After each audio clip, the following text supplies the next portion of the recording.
planes soberanos, Dios da sabiduría y lo que se necesita y lo que cada uno necesita para cumplir esos planes y esos propósitos. Amén. Gracias, Señor.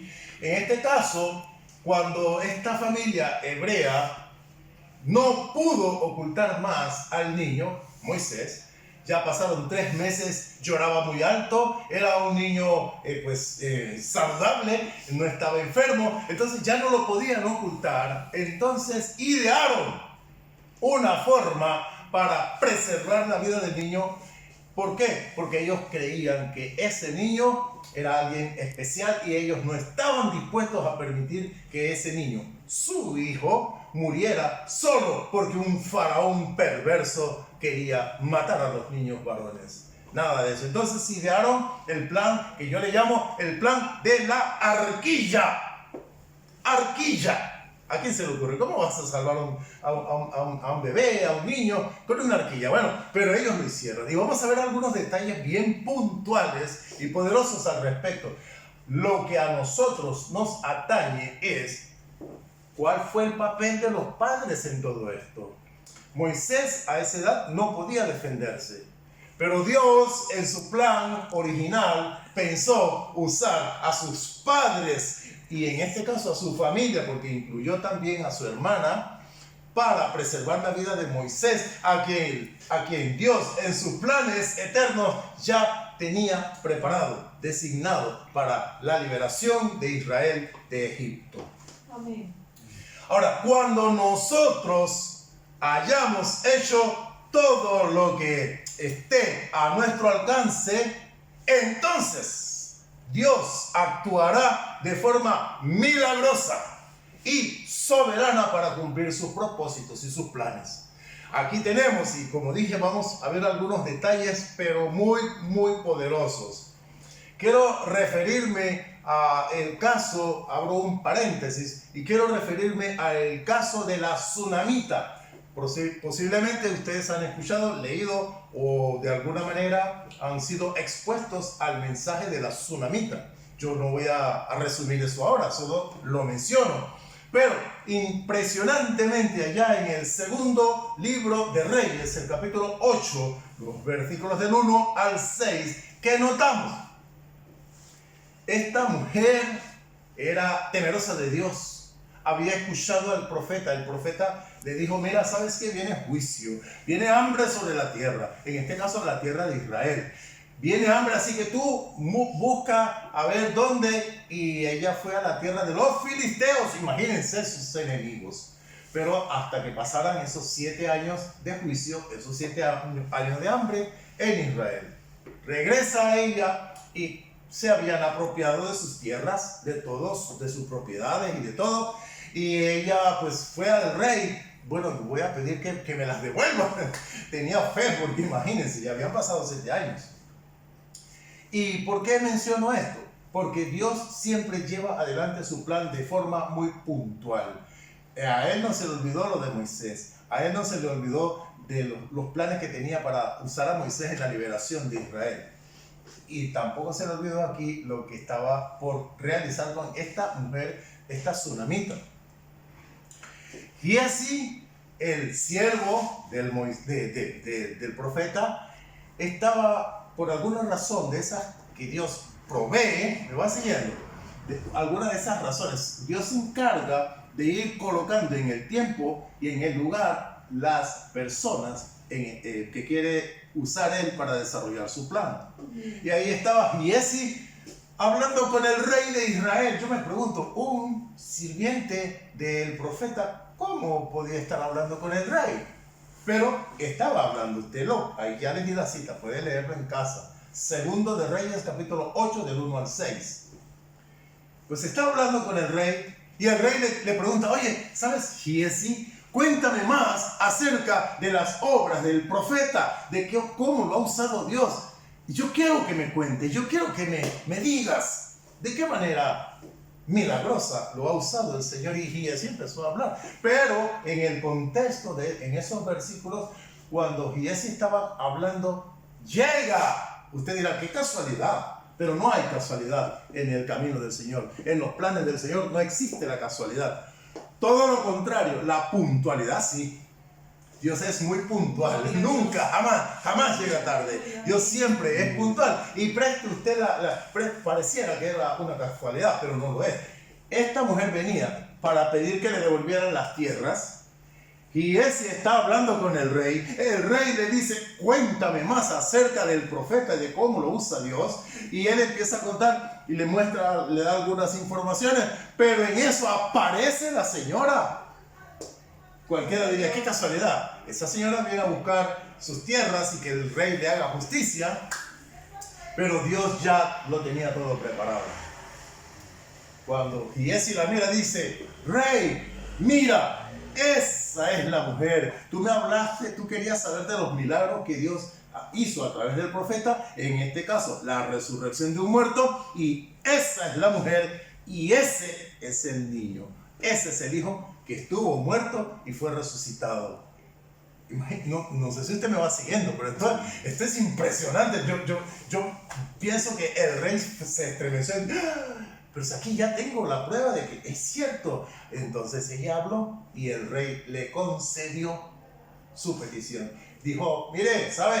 Mire, que le devuelvan todas las tierras, pero no solo las tierras, sino lo que produjo esa propiedad, toda la producción desde cuando se fue hasta hoy. ¿Me va siguiendo? ¿Me va siguiendo? Dios es un Dios de restauración, mi hermano. Mira, a veces nos parece que hemos perdido, pero para Dios no hay nada imposible. Y Él puede, así, en un instante como ese, no solamente devolver, porque me gusta mucho que el texto, no quiero entrar a todos los detalles porque debo seguir acá en el mensaje, pero el texto habla de que hubo producción, aunque había sequía, aunque había hambre en la tierra, algún nivel de producción se dio en esas tierras de ella.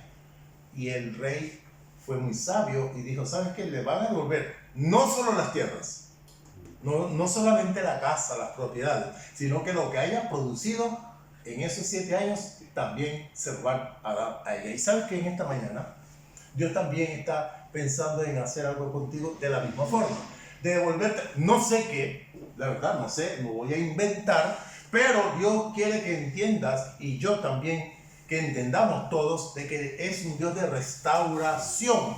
Amén. Restauración puede ser de honra, restauración puede ser de propiedades, pero restauración puede ser de relaciones con un hijo, con una hija, un pariente. Dios es Dios de restauración y es importante porque forma parte de su plan original. El plan original nunca ha cambiado.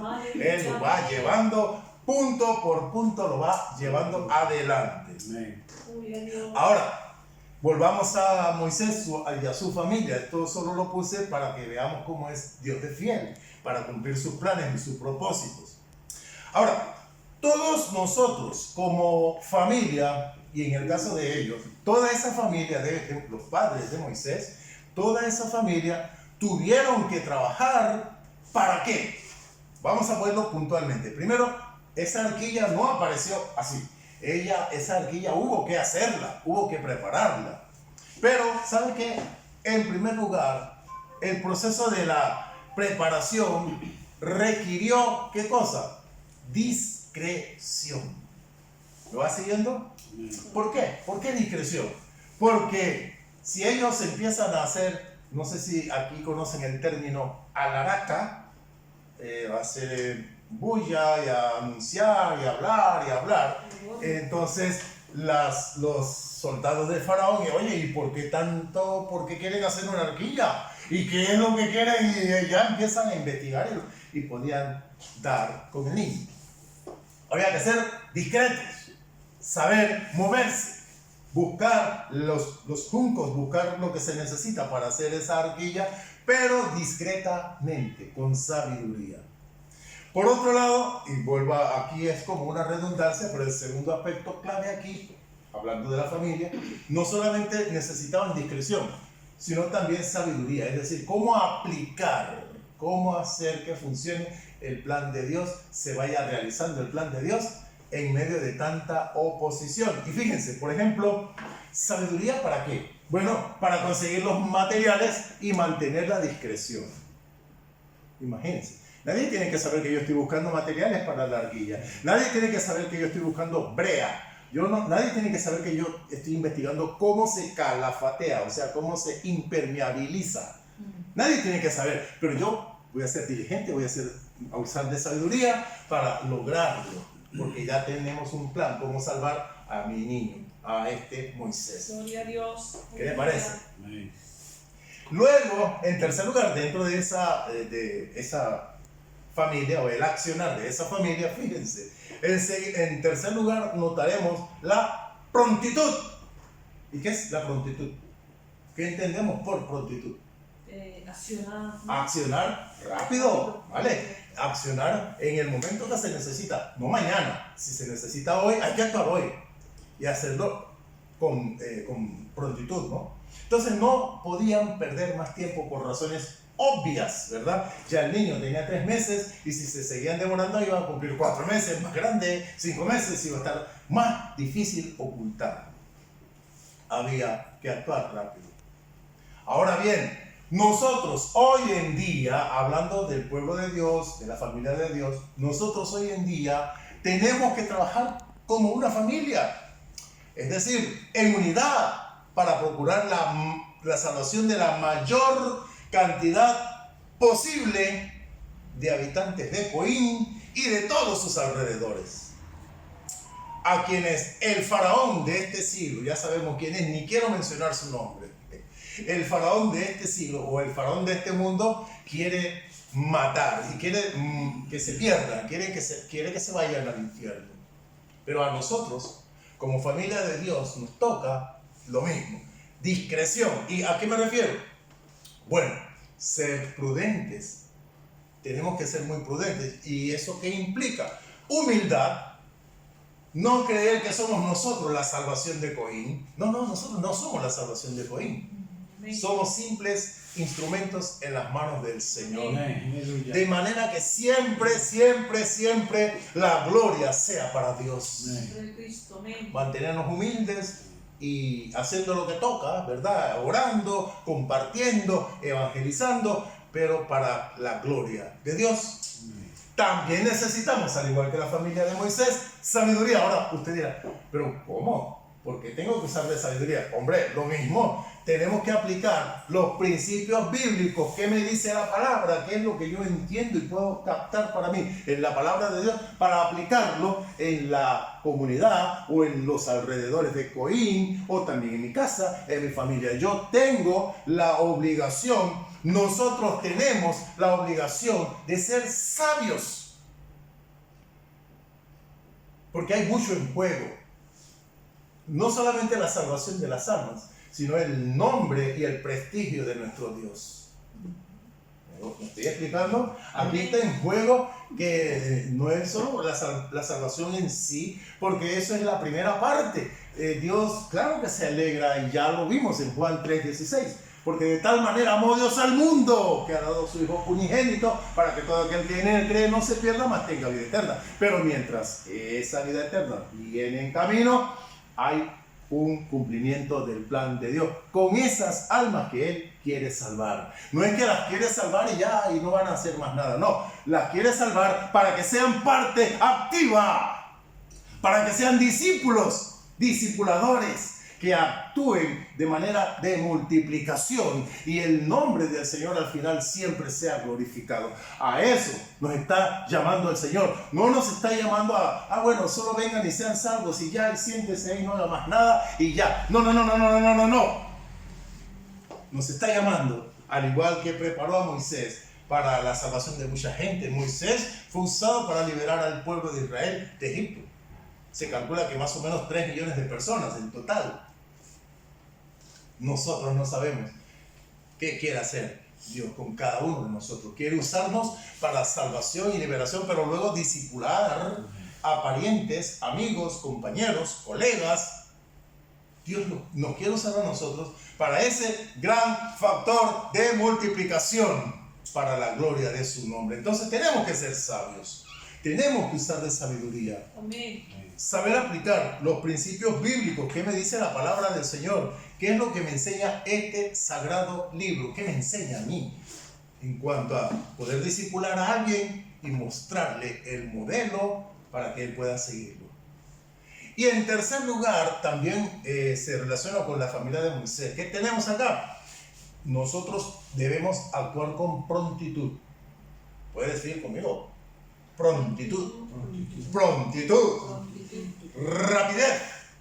Tenemos que actuar con rapidez. ¿Por qué? Porque se acaba el tiempo. Hay personas que dicen, bueno, yo espero que de aquí a 10 años o 20 años, hermano, despierte. Es que usted no se da cuenta en qué mundo está viviendo. Hombre, que esto se acaba. Esto se acaba. Entonces tenemos que actuar con prontitud, ser diligentes para cumplir los planes y los propósitos del Señor. En conclusión, Dios cumplirá sus planes y sus propósitos de bien. Por cierto, siempre los planes y los propósitos de Dios siempre son buenos, son para bien, nunca para mal.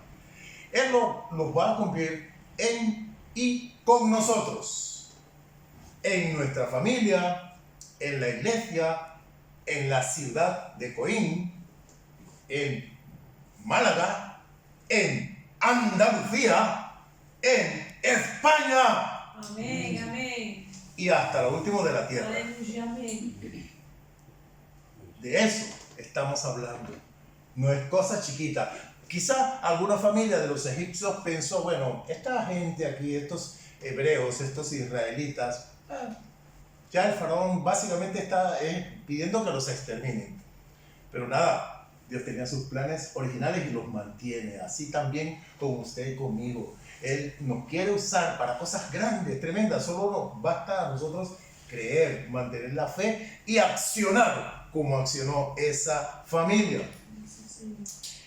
Él tiene un plan y quiere usarnos, muy sencillo, para bendición del pueblo. Para bendición.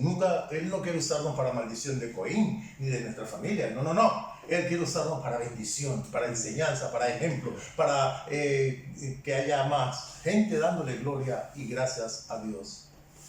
¿Qué toca? ¿A nosotros qué nos toca?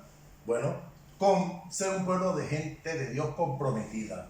Comprometida de parte de nuestra parte, para la redundancia, comprometidos nosotros acordes con el plan de Dios.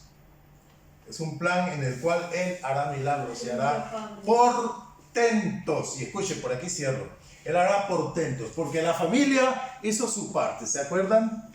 Prepararon la arquilla, la calafa de Aarón y la pusieron allá en los juncos, ahí en el carrizal. Pero la hermana estaba pendiente. Eso era todo lo que podían hacer.